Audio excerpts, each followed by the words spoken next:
today was contacted by the booker for the Bill Maher show on HBO, and had a very long conversation with his booker about my position on what we should do about the coronavirus and whether or not the governments have overreacted, various states, by shutting down their economy.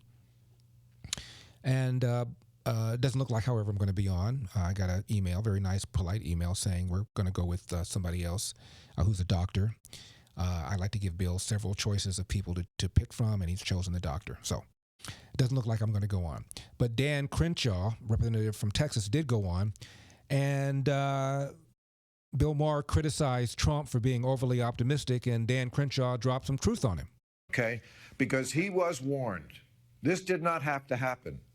Alex Azar, his Health and Human Services guy, January 18th, he warned him about this. And again on January 30th, Trump said he was being an alarmist. Peter Navarro, somebody else who talks to Trump a lot, told him directly January 29th, you got to get ahead of this. February 10th. 2 days later, he implemented a restrictive travel ban from China, which he was widely criticized for. That same day, on January 31st, Nancy Pelosi proposed the No Ban Act, which would be congressional limitation on what President Trump's actually able to do with that travel restriction. Okay, but he lies about that. First of all, he didn't. How does he lie about it? What do you mean? He said he stopped people coming in from China. He did not. He said he was ahead of it. 43 countries did it before we did. There are still people coming in from China. He only stopped foreign nationals. Yeah, okay, let me address that, because I know that's what people are saying right now. But the reality is, it was about 40,000 people came in after that. These were U.S. citizens and green card holders and passport holders being repatriated.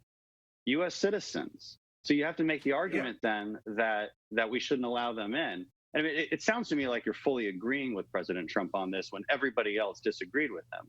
And if you're saying that you wish that travel restriction had been more extreme, okay, fine. I mean, you apparently had the foresight back then, but when nobody else did. But the fact is, if Joe Biden was in charge at that moment, he's already said he wouldn't have done it. He criticized it at the time.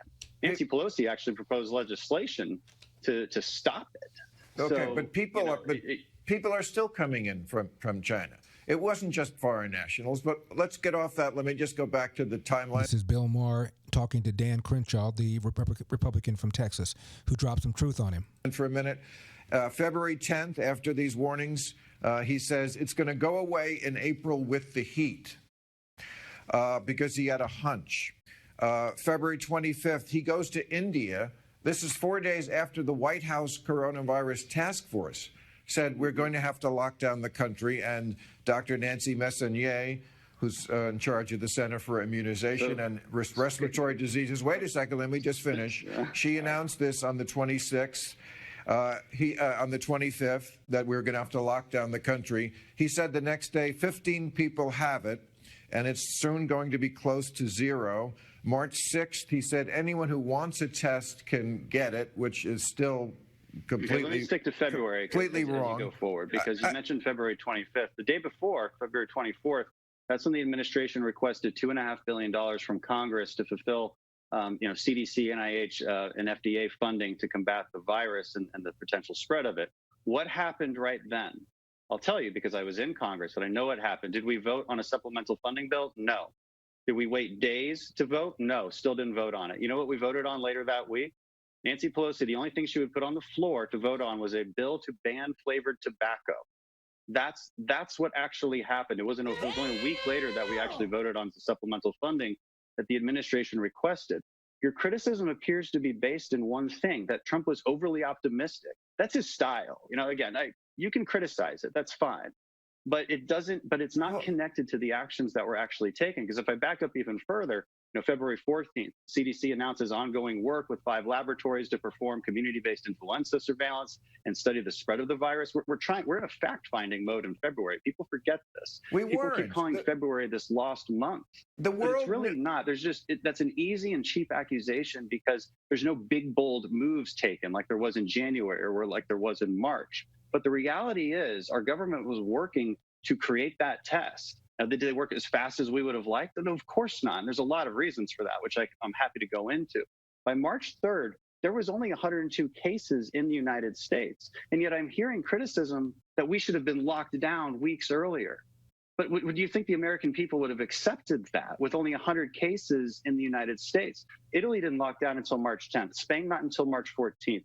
UK not until later in March. Places like Sweden's never locked down. And so I provide all of that context as we try to basically accuse this man of well, he's being accused of having blood on his hands. And context is so important here. Well, it is. And also, it's not just about being optimistic, it's about being right. The world was aware of this. And since when does America take its lead from Italy and Spain?